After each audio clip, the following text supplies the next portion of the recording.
राहुल गांधी ने एक रिपोर्टर से यह पूछ लिया कि तुम्हारी जात क्या है और तुम्हारे मालिक की जात क्या है। यह सवाल बिल्कुल सटीक निशाने पर लगा है, पर इस सवाल से मीडिया के जो बड़े बड़े मठाधीश हैं वो बड़े उत्तेजित, आक्रोशित और विचलित नजर आ रहे हैं। टूट पड़े हैं राहुल गांधी पर। लेकिन यह सवाल जितना गंभीर और जितना गहरा है और जितना वाजिब है, उससे उत्पन्न उत्तेजना उतनी ही सतही, उतनी ही हल्की, उतनी ही सस्ती है। हमारे देश में पत्रकारिता का एक गौरवशाली इतिहास रहा है।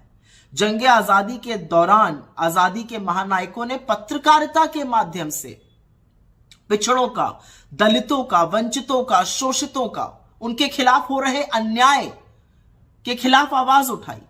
गांधी जी ने तो अपने अखबार का नाम ही हरिजन रखा था। तब पत्रकारिता व्यवसाय नहीं थी। आजादी आई, पत्रकारिता का व्यवसायीकरण हुआ। और यह सच है कि संपादक और पत्रकार अधिकांश एक ही वर्ग से आने लगे।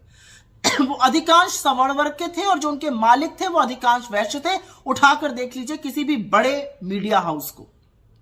आज भी 2024 में एक भी संपादक मेन स्ट्रीम मीडिया का ना एससी है, ना एसटी है, ना ओबीसी है, जबकि उनकी जनसंख्या 73% है। तो उनका प्रतिभाग कहां है? उनका रिप्रेजेंटेशन कहां है? यही सवाल तो राहुल गांधी जी ने उठाने की कोशिश की है।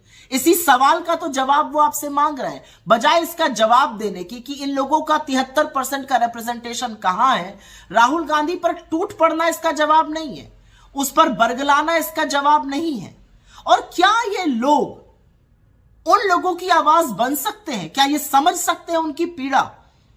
टीवी स्टूडियो में बैठ के ज्ञान देना बहुत आसान है। चले जाइए गांव देहात। आज की तारीख में भी एक ब्राह्मण और ठाकुर को बाबा और बाबू कहा जाता है, और कोई दलित पिछड़े वर्ग का आज भी आपके सामने कुर्सी पर बैठने से अचकचाता है। उसके लिए बेंच लगाई जाती है, अलग बर्तन में खाना दिया जाता है। क्या ये उन दलितों की आवाज बन सकते हैं जो दलित बस्ती तक सीमित है? क्या ये उस दर्द को समझ सकते हैं? टीवी स्टूडियो में चकाचौंध में टाई पहनकर आदिवासियों को वन में रहने की हिदायत देने वाले लोग, उनको कोयला चोर घोषित कर देने वाले लोग, ये बनेंगे शोषितों, दलितों, वंचितों, आदिवासियों, अल्पसंख्यकों की आवाज? नहीं बन सकते हैं। लेकिन असलियत यह है, और यह असलियत बयां करनी जरूरी है, कि राहुल गांधी ने जब मुख्य धारा के मीडिया से सवाल पूछा तो उनकी बेचैनी स्वाभाविक है। पिछले 10 साल से मीडिया जो है वो अपना कर्तव्य भूल चुका है। सवाल नहीं पूछता, उनकी जो विश्वसनीयता है वो शून्य पर है। तो राहुल गांधी जी जब धराशायी लोकतंत्र के चौथे स्तंभ के मलबे पर खड़े होकर दहाड़ते हैं कि तुम्हारे इस पूरे मायाजाल में आम जन की आवाज कहां है, तो यह बेचैनी स्वाभाविक है। यह बेचैनी स्वाभाविक है और एक डर भी है। डर इस बात का है कि चाहे वो दलित, शोषित, वंचित, आदिवासी, अल्पसंख्यक, पिछड़े वर्ग के लोग हो जो 73% है, चाहे वो गरीब हो, अभिजात्य वर्ग के, वो इनसे सवाल पूछेंगे कि बेरोजगारी के सवाल कहां है, महंगाई के सवाल कहां है, आर्थिक असमानता के सवाल कहां है, क्यों पर्चे लीक हो रहे हैं, क्यों हमारे बच्चे बेरोजगार घूम रहे हैं। इनको डर है कि अगर उन्होंने अपने मुद्दों पर वैकल्पिक मीडिया को ढूंढ लिया तो इनके प्रचार प्रसार का क्या होगा, इनके कारोबार का क्या होगा। इसीलिए राहुल गांधी जी का जो सवाल है वो सटीक है, क्योंकि सामाजिक चेतना से ही सामाजिक न्याय आएगा, और न्याय तो आकर रहेगा, आप कितने भी आक्रोशित हो जाइए।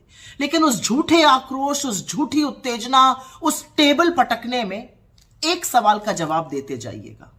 आपकी टीम में कितने दलित, कितने पिछड़े और कितने आदिवासी हैं?